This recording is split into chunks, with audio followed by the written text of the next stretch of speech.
अस्सलाम वालेकुम नाज़रीन। नरेंद्र मोदी साहब के हवाले से बात करनी, क्योंकि पाकिस्तान और इंडिया जो है एक दफा फिर बातचीत करने जा रहे हैं। पता नहीं क्या बातचीत करेंगे, लेकिन नरेंद्र मोदी के हवाले से पाकिस्तान के अंदर बहुत सारे फियर्स या सस्पेशंस पाई जाती थी और सियासत भी की जाती थी। नरेंद्र मोदी साहब का कहा जाता था कि जो इनका यार है वो गद्दार है। तो हमारे साथ इस वक्त इजाज हैदर साहब, senior journalist, senior anchor, analyst, Friday times के अंदर अपना आर्टिकल भी लिखते हैं, मौजूद है। उनकी मौजूदगी से फायदा उठाने जा रहे हैं हम फटाफट। इजाज साहब, मोदी जिसका यार होता है वो गद्दार होता है, सबसे पहले ये तो बताएं हमें, ये क्या चीज है? नहीं, ये तो देखें, हमारी ये सियासी नारेबाजी है इस मुल्क में। और मैं समझता हूँ कि हमें इससे एतराज करना चाहिए। इसकी वजह से जो हमारी सियासत है उसके अंदर इतना ज्यादा खलफशार भी फैल चुका है और इतनी ज्यादा दरारें पड़ चुकी हैं कि जो सियासत की एक बुनियादी शर्त होती है कि इख्तलाफात से कता नजर एक वफादारी होती है, और जिसमें आपने खुशी गमी में एक दूसरे से मिलना भी होता है। असेंबली में भी आप जब हिज़्ब इख्तिलाफ में होते हैं या हिज़्ब इख्तियार के बेंचेस पे होते हैं तो आप आपस में गुफ्तगू भी करते हैं, और इसलिए मामलात को इस सतह पे रखना चाहिए कि जहां पे तहजीब का दामन जो है वो हाथ से ना छूटे, और इख्तलाफात को अपनी जगह देखे। हिज़्ब इख्तिलाफ का काम है कि हिज़्ब इख्तियार को अपने शिकंजे में रखे और उन पे अपनी गिरफ्त मजबूत करे। तो अब हिज़्ब इख्तिलाफ ये कहने में बेजा तो नहीं होगी कि इमरान साहब को भी वही कहा जाए कि इमरान साहब के यार है मोदी साहब, इमरान साहब गद्दार है? अब देखे ना, यही तो बात है ना। अब असल जब आपने पहले ये कहा तो आप कोई और ये बयानिया इस्तेमाल कर सकता है, लेकिन पहले जब आप कर रहे थे तो गलत है, और अगर आप हिज़्ब इख्तिलाफ करेगी तो वो भी गलत है। ये मेरी जाती राय है, क्योंकि जो सियासत है उसका मतलब होता है कि आप मुख्तलिफ जो इंटरेस्ट हैं उनको एग्रीगेट करें, उनको यकजा करें। ठीक है। उसमें अगर आप तोड़फोड़ करेंगे तो वो ठीक है। जी गो अहेड। मैं जानना चाह रहा हूं कि मोदी साहब इतने अनपॉपुलर है। अभी बांग्लादेश में विजिट किया तो वहां पे जो मुजाहरे जारी हैं उसमें रात ही को हमारी बात हो रही थी। मैं कह रहा था 5, आपने कहा कि जी आगे चला गया। 6 लोग जो हैं वो मुजाहरों के अंदर मारे गए, और इस वक्त भी मेरा ख्याल है लोग धरने दे के बैठे हुए हैं। तो पाकिस्तान के अंदर जिस वक्त कश्मीरी इस वक्त लॉकडाउन के अंदर है, और जो हशर हो रहा है वो हमें बताने की जरूरत नहीं कि क्या क्या उनके साथ किया जा रहा है वहां पे। उस माहौल के अंदर इजाज साहब, ये जो नया एक टॉक्स की बात हम शुरू कर रहे हैं पाकिस्तान के लोगों को लेके, आपके ख्याल में सेंटिमेंट ठीक है, शुरू हो जाएगी बातचीत? देखें, बैन रियासती ताल्लुकात में बातचीत का होना जो है वो कोई बुरी बात नहीं है। मैंने इसके ऊपर मजमून भी लिखा था कि देखें, जो इस वक्त सूरत हाल है उसमें तो दोनों अतराफ आगे नहीं बढ़ पा रही। अगर एक सिग्नल आता है जो कि हमें इंडिया की तरफ से आया, आपको याद होगा कि नेशनल सिक्योरिटी एडवाइजर जो है डॉक्टर मोईद यूसुफ, उन्होंने करण थापड़ को जब इंटरव्यू दिया पिछले साल तो उन्होंने करण थापड़ को एक बड़ी खबर दी थी, लेकिन वो करण साहब ने वो बड़ी खबर उठाई नहीं। तो उसमें उन्होंने कहा था कि ये इशारे हमें भारत की तरफ से मिले। तो वो पेशकदमी जो है वो गैर मुनासिब बात नहीं है, लेकिन मैंने अपना जो मजमून लिखा पिछले हफ्ते, उसमें मैंने यही कहा कि देखें, पेशकदमी का मतलब ये नहीं है कि आपने जो एक प्री कंडीशन रखी थी ऐसा महसूस होना शुरू हो जाए कि आप उनसे पीछे हट रहे हैं। क्योंकि दूसरी तरफ से तो हमें अभी तक कोई ऐसी कोई इशारा ऐसा नहीं मिला कि जिससे हम ये समझें कि वो प्री कंडीशन जिसमें आपने कहा कि कश्मीर जो है वो सेंट्रल है, जिसमें आपने कहा कि यकतरफा जो चीजें की गई हैं 5 अगस्त 2019 को, उनको आपने रिवर्स करना है, उसके हवाले से तो हमें कोई अभी तक ऐसा इशारा नहीं मिला कि वो होने जा रहा है। तो अगर वो नहीं होने जा रहा ये तो फिर क्या हम अपना सत्ता प्लीज एक्सक्यूज मी जी प्लीज कंटिन्यू। मैं ये कह रहा था कि अगर वो नहीं होने जा रहा, अगर उसका हमें इशारा नहीं मिल रहा, तो फिर हमें बार बार ये पीस पीस और ये अमन अमन की जो है वो रट लगाने की कोई मेरे ख्याल में गुंजाइश नहीं होनी चाहिए। हमारी हमारी अमन की ख्वाहिश रखना वो बहुत जरूरी है, लेकिन बैन और रियासी ताल्लुकात में खास तौर पे जब वो ताल्लुकात मखासमती हो और जिसके अंदर इतनी पेचीदगियां हो, तो फिर हमें अपना हर कदम बहुत फूंक फूंक के रखना होगा।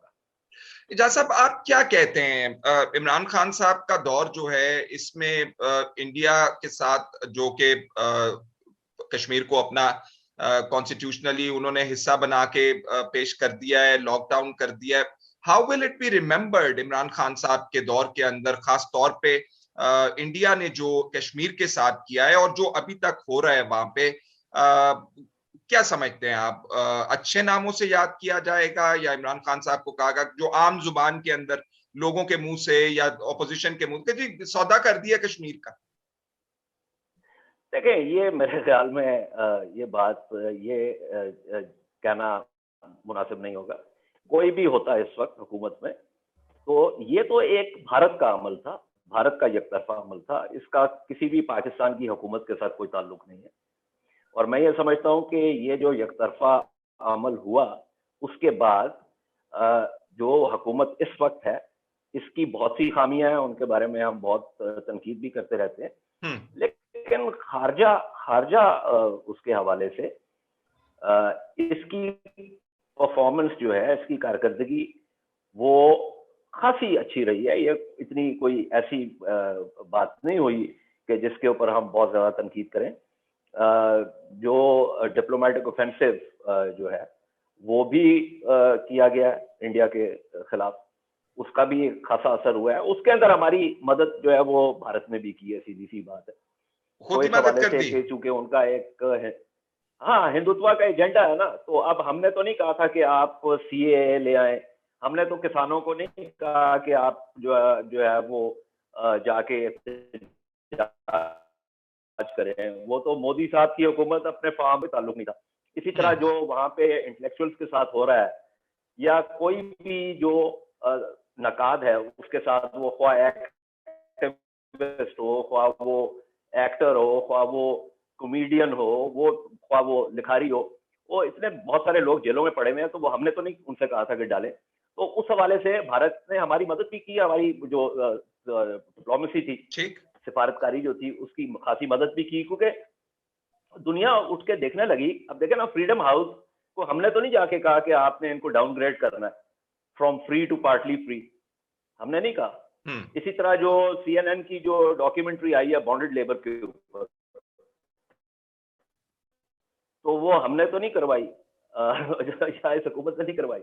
इसी तरह जो वहां पे अपना अमेरिका की जो कमिटीज हैं कांग्रेस की, उसके अंदर जो हेयरिंग्स वगैरह होती रही हैं, वो भी इसी बिना पे होती रही हैं, रिलीजियस फ्रीडम के हवाले से हो या दूसरे हवाला जातों से हो, वो इसीलिए होती रही हैं कि जो भारत की हुकूमत है वो अपने अंदरूनी मामलात जो है वो सुधार नहीं पा रही। तो मैं नहीं समझता कि ये कहना कि इमरान खान की हुकूमत इस हवाले से कैसे, इमरान खान की हुकूमत को बहुत से जवाब देने पड़ेंगे, लेकिन उनका भारत के साथ ताल्लुक नहीं है, वो अंदरूनी मामला। अच्छा, ये नया जो लेटेस्ट वो अगर आप मुझे इजाजत दें, प्लीज, वो इस हवाले से कि देखें, आईन में कुछ लिखा हुआ ना कि ऑर्डिनेंस कब आ सकता है, ठीक है? और ठीक है, अगर आपने एक शख्स को हटाने के लिए ऑर्डिनेंस लाना है, तो फिर जाहिर है इस सवाल जो के जवाब आपको देने पड़ेंगे जब आप हुकूमत में नहीं होंगे। ठीक, तो वो उस हवाले से अपनी जगह पे, लेकिन ये खारजा के हवाले से मैं नहीं समझता कि ठीक कारकर्दगी इतनी गैर मुनासिब रही है। अच्छा, एजाज साहब ये बताइए, ये जो लेटेस्ट हम बातचीत की बात सुन रहे हैं, इसमें फौज कहाँ खड़ी हुई है?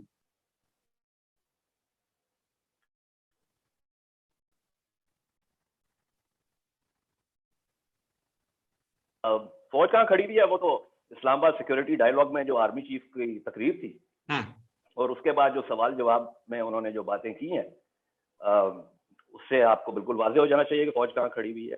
या कम अज कम आर्मी चीफ जो है, आई एम अस्यूमिंग कि जाहिर है उन्होंने ये चीजें अपने जो जो भी कोलिजियम है उनका, सीनियर ऑफिसर्स का, जनरल ऑफिसर्स का, उसके अंदर ये ज़ाहिर चीजें डिस्कस हुई होंगी। तो ये तो बात खासी वाजे है कि वो आगे बढ़ने के लिए तैयार है।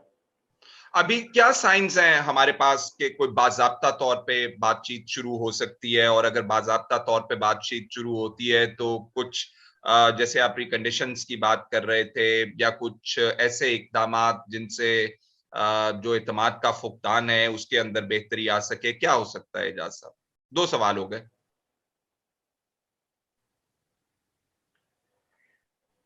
देखें, बात यह है कि बातचीत कहाँ पे जा रही है वो तो अभी तक पर्दाए राज में है, उसके बारे में स्पेकुलेट ही किया जा सकता है, क्योंकि बैक चैनल में क्या हो रहा है, क्या हुआ पहले और क्या होने जा रहा है, उसमें कुछ चीज़ों के बारे में हमें थोड़ा बहुत पता है, लेकिन जाहिर है बाकी चीज़ें जो है वो पर्दाए राज में है। जहाँ तक ताल्लुक है कि एतमाद की बहाली के लिए इकदाम, देखिए फैसल, मैंने अपने मजमून में यही लिखा और मैं इसको आपके तवज्जुह से दोहराना चाहूंगा सर कि ये सूरत हाल प्री 5 अगस्त 2019 नहीं है।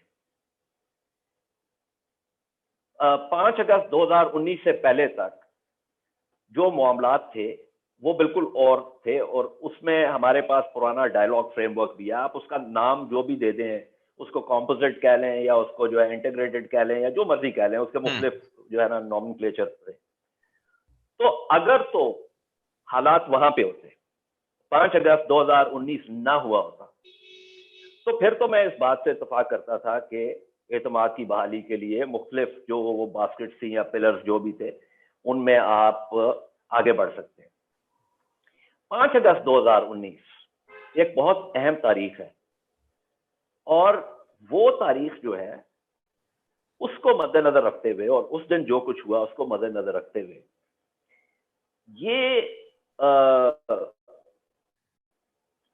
आर्ग्यूमेंट या ये दलील कि बाकी चीजें इंतजार कर सकती हैं, पहले हमने एतमाद की बहाली करनी है जिसके अंदर वीजा रजीम रिलैक्स हो जाएगा, जिसके अंदर वो तमाम और छोटी मोटी चीजें होना शुरू हो जाएंगी, मैं इससे इत्तेफाक नहीं करता, क्योंकि ये तमाम की तमाम डाइवर्जनरी टैक्टिक्स हैं। इसका सब्सटेंटिव चीजों के साथ कोई ताल्लुक नहीं।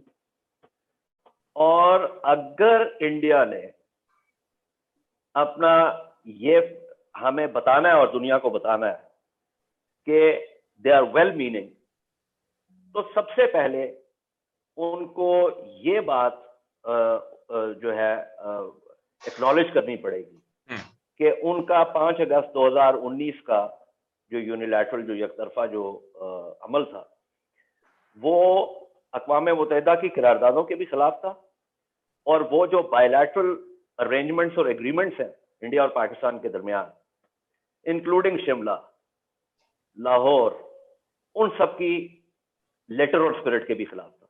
नॉन स्टार्टर हो गया एजाज साहब फिर तो। हाँ, नहीं तो अगर देखें, अगर नॉन स्टार्टर है तो ठीक है। देखें, बैन और रियासती ताल्लुकात में आप एंगेजमेंट करते हैं और बिल्कुल करनी चाहिए, ठीक है, लेकिन एंगेजमेंट की कोई बुनियाद भी होनी चाहिए, और अगर एंगेजमेंट की कोई बुनियाद नहीं है तो आप सब्र से काम लें, उस वक्त का इंतजार करें जिस वक्त आप एंगेजमेंट आपके लिए बेहतर होगी। वो कैनेडी की एक बहुत फेमस जो है वो जो सेइंग है, which have been flogged so many times, one should never fear to negotiate, but one should never negotiate out of fear. So आप सब्र से काम लें और उस वक्त का इंतजार करें जब दूसरी रियासत जो है वो इस बात का फैसला करेगी कि जी ठीक है, अब हम पे भार बहुत ज्यादा है और हमने जो है ना अब इस मामले को सही तरीके से लेके आगे चलना है। बाकी ये है कि अगर आपने ये फैसला किया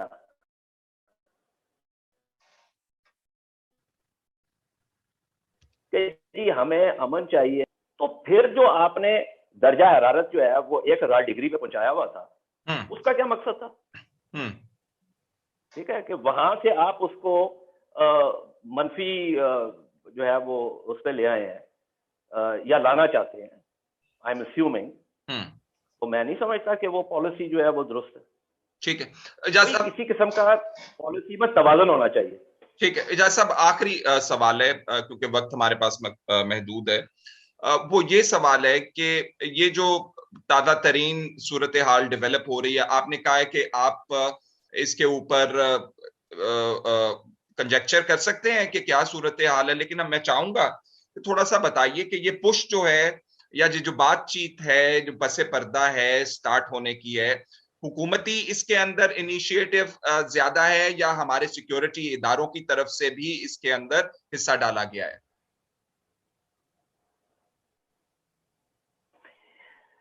देखें फैसल, अगर आप मुझसे पूछें, और मैं एक दफा दोबारा ये कहूंगा कि मुझे अंदर की दास्तान का नहीं ठीक है, पता, ठीक है। लेकिन जो शवाहिद है एक एक तालिब इल्म होने के नाते बैन रियासी ताल्लुकात के, उसमें तो मुझे अब तक जो इशारे नजर आ रहे हैं वो ये है कि जो सिक्योरिटी एपरेटस जो है वो, उसने ज्यादा महमीज लगाई हुई है इस सारे मामले को, और हुकूमत जो है वो उनकी तरफ देख रही है कि ये मामला किस तरफ जा रहा है। ठीक। तो ये जो अब तक इशारे मिले, ठीक है। मैं फिर वो कैवियट फिर यही है कि I don't know the inside story, but I am basin it on the various indicators that I can see. ठीक है इजाज साहब, बहुत बहुत शुक्रिया, और आपसे ऑन एयर इजाजत मांगेंगे हम कि अगली दफा भी अगर हम कोशिश करें आपसे बात करने की तो इतना ही हमें कॉर्डियली और प्यार से वक्त मिलना चाहिए। नहीं नहीं, आप फैसल, आप देखें ना, अभी आप जो बात कर रहे हैं, आपको पता है कि आपके लिए हमेशा वेरी वक्त काइंड, जो है और मैं हाजिर है। Very and I kind, want to congratulate you on this thank YouTube channel. Much obliged, thank you very much. एक छोटी सी काविश, power to your elbow. Very kind, एक छोटी सी काविश शुरू की है, इंशाल्लाह ताला आपसे हम चाहेंगे खास तौर पे कि हमारा राब्ता रहे और गाए बगाए लोगों को इंटरनेशनल रिलेशंस के हवाले से जो मामला आते हैं उनका हम आपके वसातत से बताते रहें। बहुत बहुत शुक्रिया इजाज साहब, अपना ख्याल रखिए और इंशाल्लाह जल्द फिर मुलाकात होगी। Thank you. Thank you very much. अल्लाह हाफिज। खुदा हाफिज।